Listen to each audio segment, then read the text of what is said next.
Hello. Today we'll be going over Tenet 4, which revolves around feeling and reflection. And as we did previously, I'm going to break it into two different parts because 4 also has a lot of words, just like 3 did.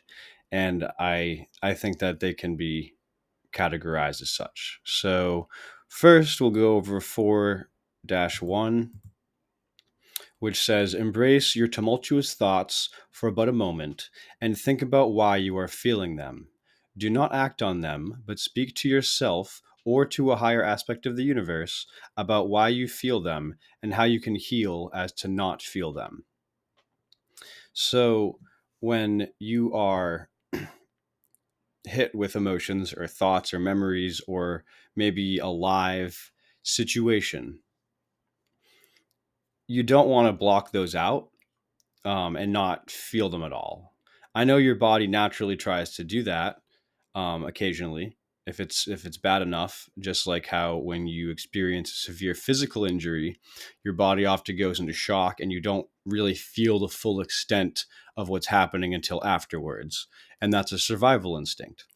But for your long-term mental health, obviously you can't completely lock things away. So I understand. I myself have been in situations where you have to lock down your emotions. You have to do whatever your objective is at hand, and then after it's over, you can then process them. So I understand that's a reality for a lot of circumstances. But what I'm saying is, you should at some point embrace your tumultuous thoughts, but only for a minute. So feel what it is that you're trying to feel. So whatever your body or your brain or your soul is trying to tell you, you should listen to that for a minute and then think about why you're feeling it.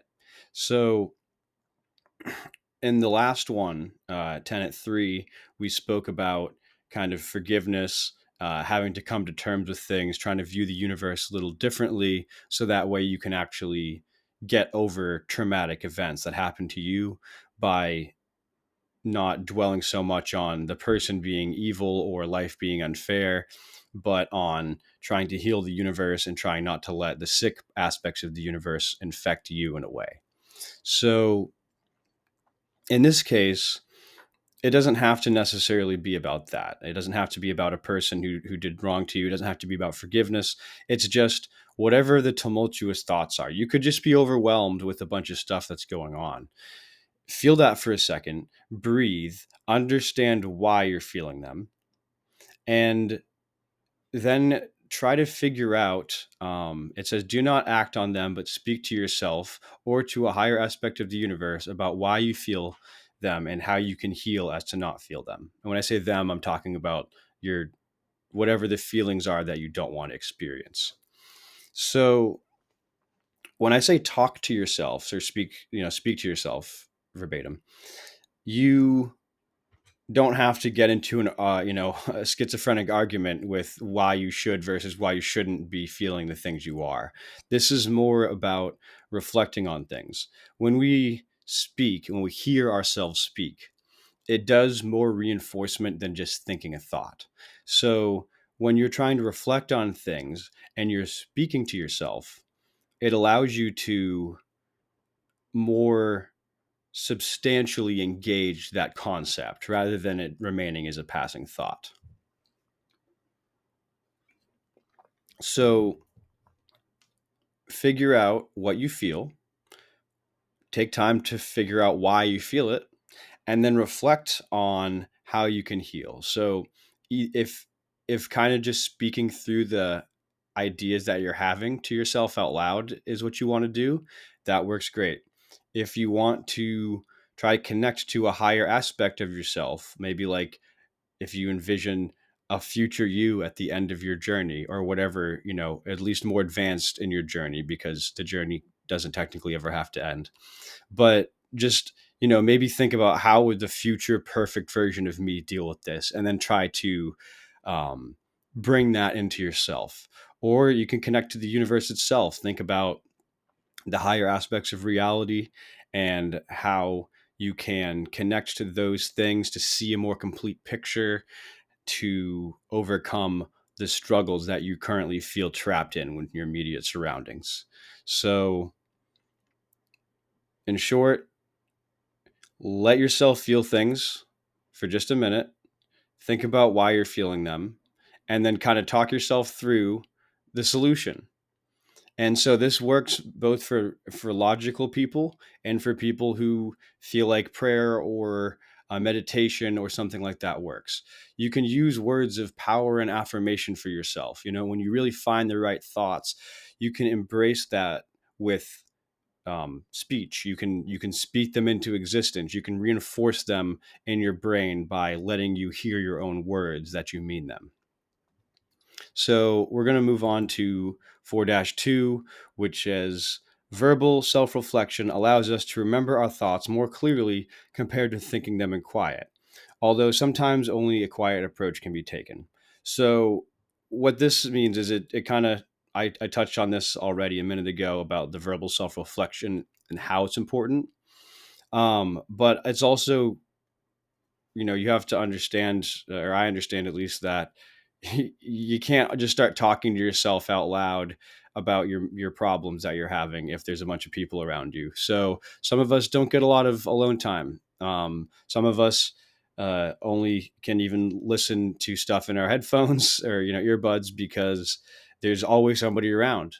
Um, so I understand that that's a reality, and that sometimes you have to go within yourself, that you have to think about these things. But when you do it in a very purposed manner. If you have to sit there and kind of go through your own mental process, kind of really order your words in your head. Um, in the beginning, you can let them flow, let things flow to you. But when you're really trying to wrangle the situations, it's important to order your words and your thoughts so that way you have control over them, and you are thinking and reinforcing the right ideas. Don't let yourself spin out of control and, start having all sorts of intrusive thoughts just because you're trying to work through problems. If that starts to happen, you just go, like I said, focus on solutions, focus on a higher power that you feel you can connect to. Imagine your future perfect self and how they would react in this circumstance. All of these, or any of these, are useful. So basically, to recap everything, embrace what you feel. Don't ignore it. Don't lock it away. Understand why you're feeling it. Talk through it. Connect to the universe so you can see the bigger picture. And you'll find a solution that way. You will, and at the very least, you'll figure out something. You won't be stuck in a rut. You won't be stuck in a repetitive thought pattern because you are making a conscious effort to tackle these problems. And therefore, because you're taking these problems on head on, even if it's just mentally or you're talking yourself through them, it gives you a real avenue to success and making it real for yourself. So, because thoughts and what you say and what you hear are the first steps in manifesting reality. And I don't just mean that from the woo woo perspective, which may or may not also be a thing, but I just mean literally. Usually you have to think something before you do it. And then when you speak something into existence, it's fortified. And then the next step after that is doing. So you act on whatever your plan is once you know it's the right thing. So I think we've covered this one pretty thoroughly. We're going to, in the next video, go on to Tenet 5, and that has to do with some more wrangling tumultuous thoughts and feelings, but under pressure, rather than in this circumstance where you kind of have that time to reflect on things, either in a setting where you're by yourself or where you're with people that you at least can think to yourself while being around. So thank you for listening, and hopefully you got something out of this, and we'll continue to work our way through the tenets in the next few videos. But for now, have a good day, and bye-bye.